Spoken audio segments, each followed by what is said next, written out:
Bolvar vs Arthas, the new Lich King faces the old one. Visuals. A sweeping panoramic view of ice-crowned citadel, its spires piercing the stormy, snow-laden skies. The icy mist swirls around the towering fortress. Close-up shots of the shattered helm of domination resting atop the frozen throne. Hey folks, welcome back to the channel. Today, we're diving deep into one of the most epic what-if scenarios in World of Warcraft lore. Picture this. Two Lich Kings, Arthas Menethil and Bolvar Fordragon, facing off in an ultimate showdown. Ever wondered who would come out on top? Well, grab your favorite beverage, get comfy, and let's explore this icy duel together. Alright, let's start with Arthas. If you've been around Azeroth for a while, you know this guy's story is as tragic as it gets. Arthas was the Golden Boy, the Prince of Lordaeron, destined for greatness.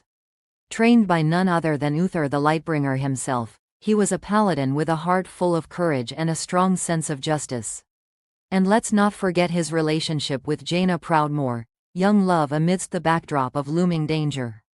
But things took a dark turn when the plague of undeath started spreading. Arthas was desperate to save his people. In a gut-wrenching decision, he led the culling of Stratholme, wiping out an entire city to stop the plague. You can imagine what that did to his psyche. Driven by the need to end it all, he chased the dreadlord Mal'Ganis to Northrend. There, he found Frostmourne, a runeblade of immense power, but at a terrible cost. The sword claimed his soul, and in the process, he betrayed his own men. Talk about a fall from grace. Returning home, Arthas didn't come back as the hero everyone expected. Instead, he murdered his own father, King Terenas, and set the stage for his transformation into the Lich King.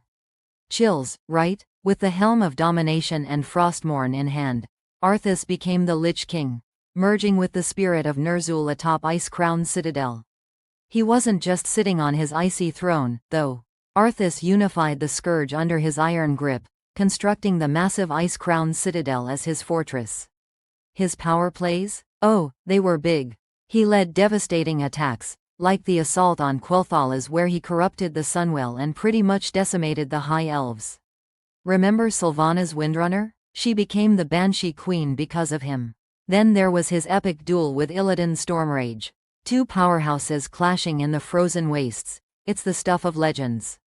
In the Wrath of the Lich King expansion, Arthas was the big bad we all loved to hate. He toyed with both the Horde and the Alliance, leading us on a wild chase across Northrend. His psychological warfare was top-notch, constantly reminding us of his presence. But all tales have an end. The Argent Crusade and the Knights of the Aben Blade teamed up, leading an assault on ice-crowned citadel. In an epic final battle, the heroes of Azeroth brought Arthas down. His last words? I see only darkness before me. Man, even in defeat, he was dramatic. Now, let's talk about Bolvar Fordragon.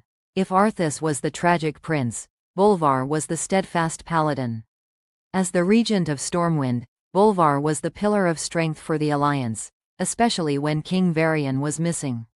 He mentored young Anduin Wrynn, guiding him with wisdom and patience. Kind of like that cool uncle everyone wishes they had. During the campaign in Northrend, Bolvar led the Alliance forces straight to the Lich King's doorstep. And then came the infamous Wrathgate incident. It was supposed to be a decisive strike against the Scourge, but things went sideways fast when Grand Apothecary Putris and the Forsaken unleashed the deadly plague on both the Alliance and the Horde. Bolvar was caught in the thick of it. Everyone thought he perished in that horrific event. His body was bathed in dragonfire by Alexstrasza, preserving him in a state between life and death. Little did we know, the Scourge scooped him up, and the Lich King tried to break him. But Bolvar's will? Unbreakable. Fast forward to Arthas's defeat. With the Lich King gone, the Scourge was running wild.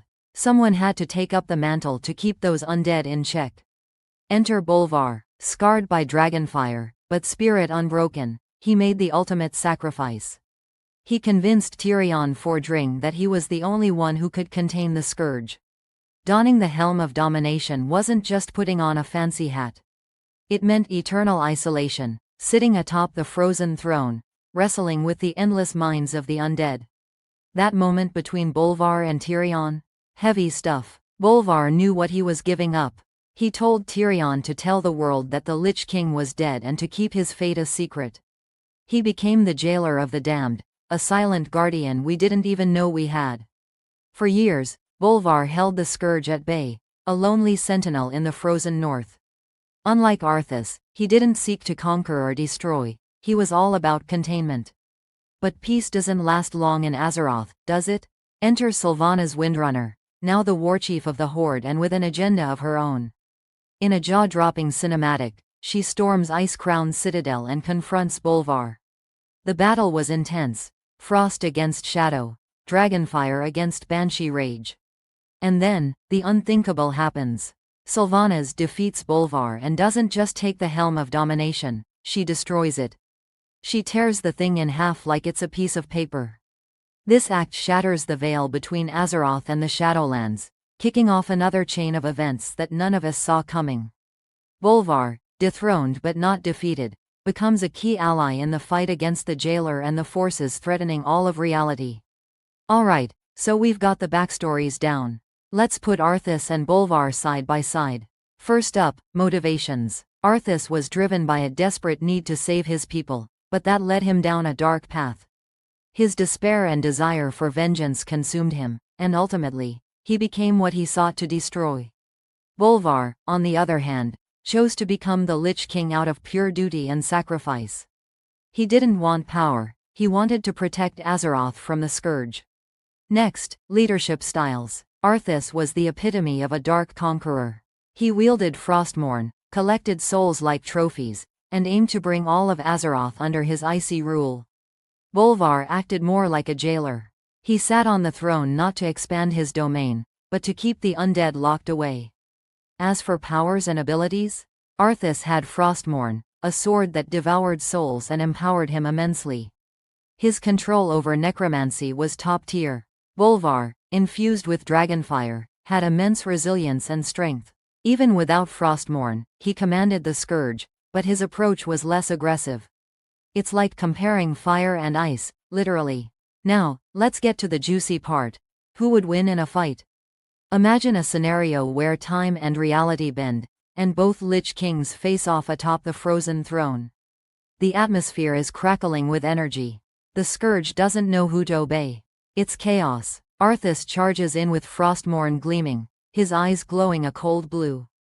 He's aggressive, ruthless, and has no qualms about using every dirty trick in the book.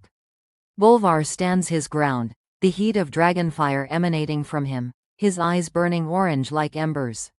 He's steadfast, strategic, and unyielding. Arthas's strengths lie in his raw power and experience wielding Frostmourne.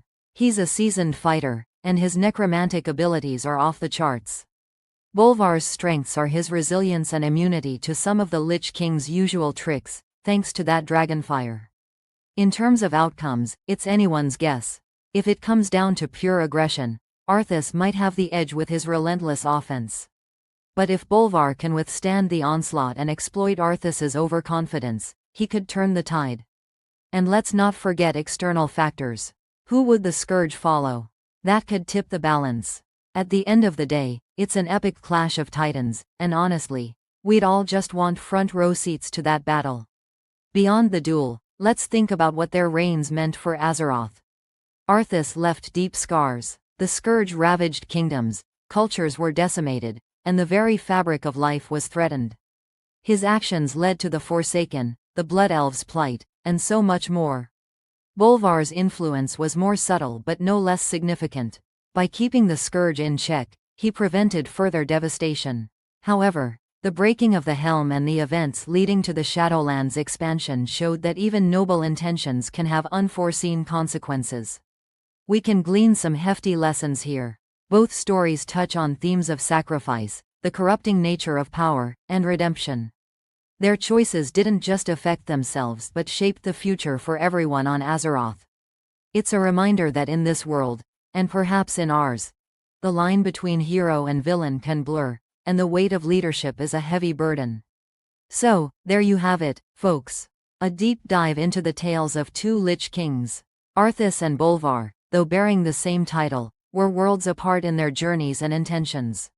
One was consumed by darkness, the other embraced it to keep us safe. Their stories continue to captivate us because they reflect the complexities of morality, duty, and the human, or, well, human-ish, condition. Who would win in a face-off? That's up for debate, and honestly, it's the kind of discussion we love to have as fans. I'd love to hear your thoughts. Do you think Arthas would overpower Bolvar, or would Bolvar's resilience win the day? Drop your theories in the comments below. If you enjoyed this video, give it a thumbs up, and don't forget to subscribe for more lore deep dives and epic, what-if, scenarios. Until next time, keep your swords sharp and your wits sharper. See you in the next video.